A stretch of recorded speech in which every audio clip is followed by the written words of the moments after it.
At 22, I was stuck, broke, overworked, and barely holding everything together. My mom was sick, her cancer meds running out, and my little sister, Aaliyah, was watching her dream of med school slip away because we couldn't afford even her textbooks. Every day felt like a countdown, and I was drowning in bills and debt collectors calling nonstop. One gray afternoon, I ducked into a tiny tea shop, just needing a minute to breathe. I was counting out coins for the cheapest chai when I felt eyes on me. I looked up, and there she was, Safia Aramon, a woman dressed like royalty, black abaya, diamonds gleaming at her scarf, posture so perfect it made me straighten up. She asked, "Are you Zayn Malik?" Like she already knew the answer. I nodded.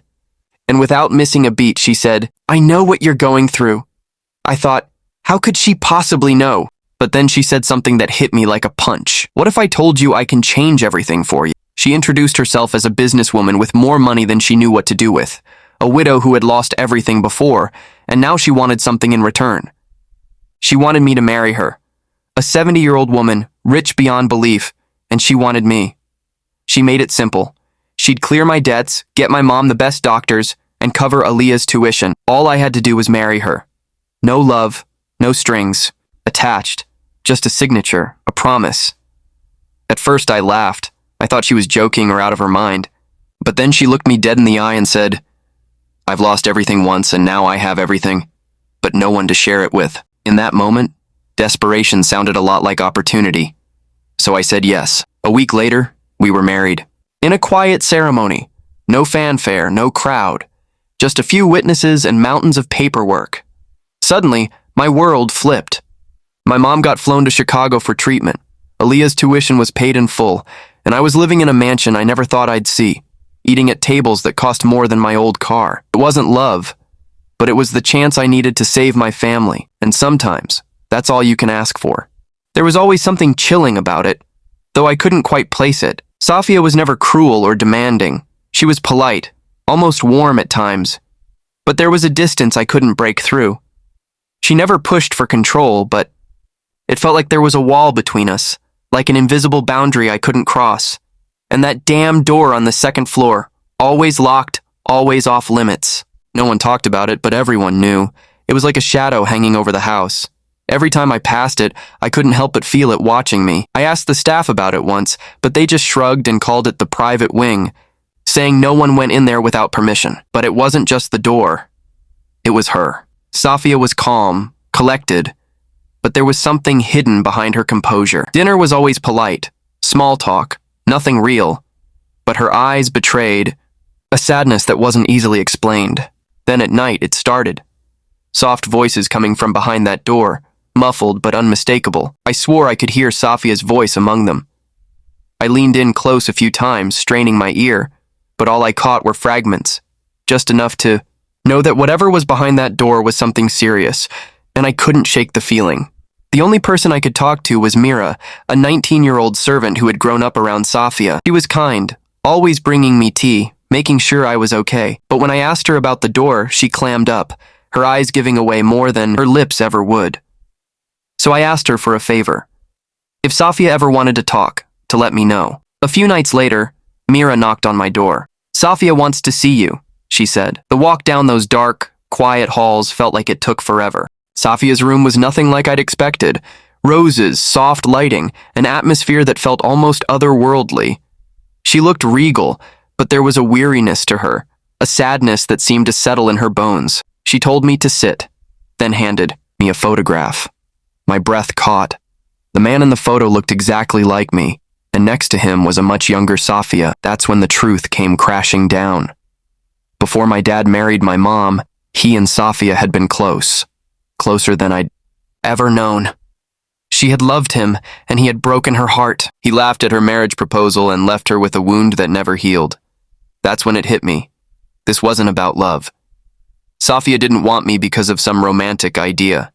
She wanted me for revenge. She wanted to trap me the same way she had been trapped. Safia said she wanted to make me feel powerless, just like my dad had made her feel all those years ago. But she told me something had shifted.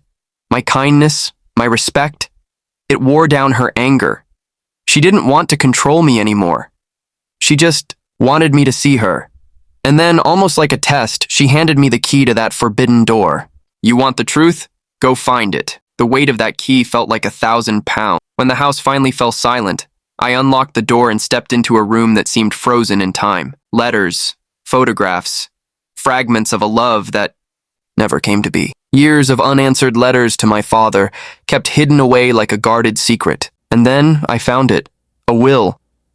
Safia had left everything to me, not out of obligation, but because, in her words, I gave her hope again. I wish I could say I knew exactly what to do next, but I didn't. I just stood there, broken, grateful, and angry all at once. Safia and I talked through the night, two broken souls finally letting everything out. By morning, something between us softened. Whether it was forgiveness or just understanding, I couldn't tell. But life isn't a fairy tale. Weeks later, Safia's heart gave out.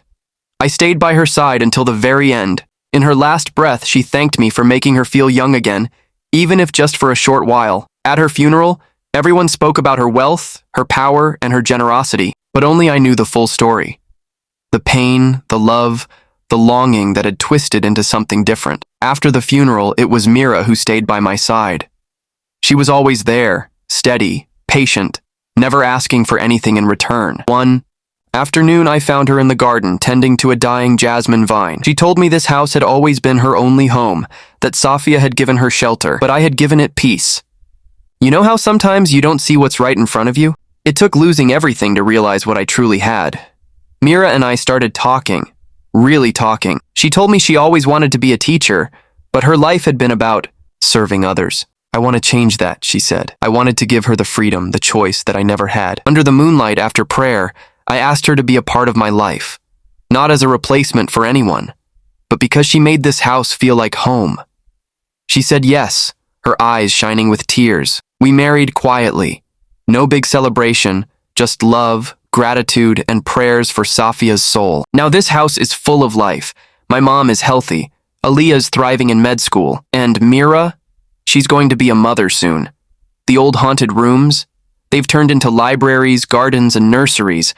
The pain is still there, but it's softened, reshaped into something that feels a lot like hope. So, yeah, I married a woman who changed my life, not out of duty, but because she taught me to find peace in the places I least expected it. It started out as a simple transaction, a 70-year-old woman offering money in exchange for a marriage. But what began as a deal quickly turned into the most unexpected, complicated, and ultimately redemptive journey of my life. Sometimes, you think you're selling your soul, but in reality, you're just finding your way back to who you're meant to be. So now it's your turn. Would you have done the same in my place? Where do you draw the line between sacrifice and selfishness, between justice and forgiveness? I want to hear your thoughts. Drop them below, and let's see whose side you're on. Because this story, it proves that life doesn't fit into neat little boxes. And if it made you feel something, anything, hit that like, share it with a friend, and stick around. There's always another story, just around the corner.